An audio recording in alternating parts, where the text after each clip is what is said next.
But do you need him to? No, not necessarily. No, you really don't. It's just going to be a matter of how Ben Arbuckle chooses to use him. He's going to be a matchup problem for linebackers in the offense. We'll continue to talk about the depth chart coming up next here on Locked On Sooners.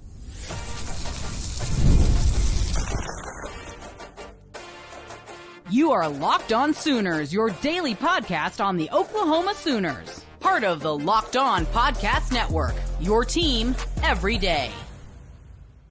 Thanks again for making Locked On Sooners your first listen every single day. Shout out to all the everydayers out there. Tune in and subscribe to the show wherever you get your podcasts. We're part of the Locked On Podcast Network, your team every day. And we have an important request for you here on Locked On Sooners. Locked On wants to hear from you. We've put together a survey to learn more about our listeners and make your favorite podcasts even better. This is your chance to tell us what you like, what you don't, and answer questions about our advertising. Go to lockedonpodcast.com/survey to get started. Everyone who completes a survey will be entered for a chance to win one of 10 $100 Amazon gift cards. Again, that's lockedonpodcasts.com/survey. You can also find the link in the show notes.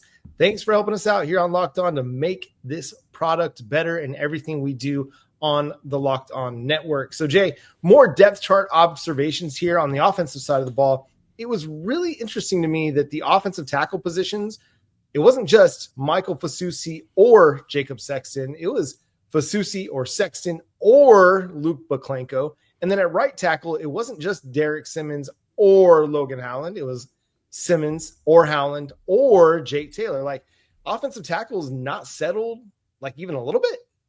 Yeah, there's a lot of ors in there, but at the same time, we know that, Bill Beatonbow is a guy that likes to tinker with his offensive line and find the right setup. But at the same time, to me, the expectation still is you're going to have a Fasusi Sexton setup where both of them is going to find a way to get on the field, and you're going to have Derek Simmons with Logan Howland getting on the field. It was Gabe Eichert that mentioned that he felt like, and he had said he had told this to Logan Howland, that he thought that he was a much better right tackle, that he's built for it. He moves like one. Right tackle will be better for him rather than left. But I thought what was fascinating was Luke Baklenko was the third one on the left side. I thought he was going to be the right dude. I thought he was going to be on the right side or even on the interior. But if he can play it out, if he can ball out over there at 6'6", 315, that's a really good size. I would love to see him work his way into rotating there on the left side, right there with Fasusi. Now, the fact that they got Fasusi starting after last week's scare with the little heat situation, that's very promising to see that he's back. But the position battles are going to be going. That one was big for me, John. The other one that jumped out to me, I'm going to be 100% honest, that cornerback spot. Courtland Guillory is going to start, him or Jacoby Johnson. John, like, now I know we've been talking, reckless about this young freshman, but it sounds like he's going to walk the walk with all of our talk by himself. That's awesome for him to be able to go out there and start in this game. And then he's going to give us some film. If he was able to show that he can run zone well on top of his man-to-man, oh goodness, we may have ourselves the upgrades in the secondary that we've been needing the last couple of years that we was shopping in the transfer portal to get. Yeah, Court is about to be in session with young Courtland Guillory. He's going to be holding court out there at outside corner and casting a lot of judgments on opposing wide receivers, locking them up. No, I'm excited about this kid, man. Like, seriously, it's pretty impressive that he's been able to earn the trust of the coaching staff, earn the praise of the coaching staff, and then put himself in a position where he is a co-starter at one of those cornerback spots. That, like, Eli Bowen earned a cornerback job midway through the season, and he was getting a lot of praise, but he wasn't a starter day one. He wasn't a co-starter day one out of fall camp. What Courtland Guillory has done has been really, really impressive. A physical dude, a guy that can cover, and this gives Brent Venables the opportunity to blitz a lot if he wants to. If he feels like he's got guys on the outside in Gentry and Courtland Guillory that can just lock guys up, he's going to be able to send a whole lot more people after quarterbacks, after a young Bryce Underwood, and just really mess with his mind. Because if you have guys that can really man up, and by all accounts, Courtland Guillory's going toe-to-toe with Oklahoma's receivers and holding up, that's really, really exciting. And that's an exciting one.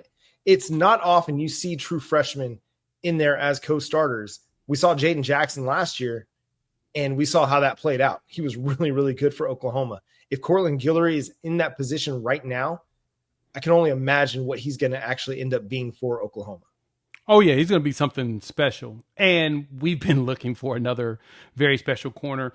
Gentry Williams was supposed to have been that dude, but he dealt with all those injuries. But if he's healthy, which it shows that he's the starting corner, there's no Orr there. Yep. He's starting, so they're going to see if he's ready to play. And if he's out there and he's giving us what we saw 2 years ago, the one weakness we felt like we had was in the corner spot. Last year, that was it. I mean, last year and the year before, until Gentry showed up. No shade against any of the guys that were there, but the big thing is we lived in the transfer portal to try to fill that spot, because that was a spot that we didn't feel as comfortable with, and so we went and got a few dudes. We kept getting corners. This year, we ain't got nobody that's transferred in. These are all dudes that were recruited. And it looks like we're very confident in that spot because, again, I remind you all, this staff has shown us that they like the guys they recruit. Yep. And the guys they recruit seem to show out there in the field. And now you got Courtland, you've got Malik Hawkins and Tristan Haynes, and right there behind Gentry and Jeremiah Newcomb. That's going to be a very interesting battle because those three coming in together, man, that to me felt like the best corner class we had gotten in a while. It just felt like there was something different about them, especially because they're all sizey guys. The other ones like Newcomb, Devon Jordan, they were smaller corners, and Eli, but you knew that they were ones that were going to be scrappy and they were going to battle it out in the spot. Your only issue is if you go up against a Cam Coleman at 6'4", 6'5", a Nick Harbert at 6'5", and he's playing in the back corner of the end zone. Yeah, disadvantage. That's just kind of what it is. That's why you want a Jacoby Johnson, a 6'2" guy occasionally to be able to match that. But outside of that conversation, John, of course, you see all the oars at linebacker. I don't care about that. This is the first game of the season. Linebacker's fine. That. Cheetah, though. Kendall Daniels or Reggie Powers to start. Fascinating to see that on film. I'm actually hoping you get Kendall Daniels as the starter there. Peyton Bowen appears to be starting in this game, but I anticipate Powers to have more snaps than him in this game, as he'll probably play between Cheetah and strong safety. But I want to see Daniels and Powers together more than seeing Bowen in this game. I want to see more Bowen in the Michigan game with Powers and then Daniels rotating in. But that one is also intriguing. Lastly, no Dolby. No Dolby yet. And that's get him right, get him healthy, and then get him on the field. Let's not push the envelope with him. When he's ready, he's ready. Same with a guy like Jaden Gibson. There's no timeline on him to return. When he's ready, he's ready. Don't push it. To me, you've got too much at stake with both of those guys. And if you don't have to rush them back, then don't rush them back. If you can get a medical exemption for this year and redshirt them and bring them back next year, I think you'd be really in a good place if you could do that. My final thing here, and this is on one David Stone. There's been so much discussion about him over the last couple of years. So much anticipation, so much excitement. There was the transfer portal entry, transfer portal withdrawal that occurred. He's done everything that you would hope a young 5-star defensive tackle could do. And now he's on the verge of the breakout. He was listed as a co-starter along with Dominic Williams. And I don't think we should take that lightly. Dominic Williams he's a captain on this team. He's somebody that has earned a lot of praise from this coaching staff for the way that he's worked this offseason to improve his game. He was a big portal addition last offseason.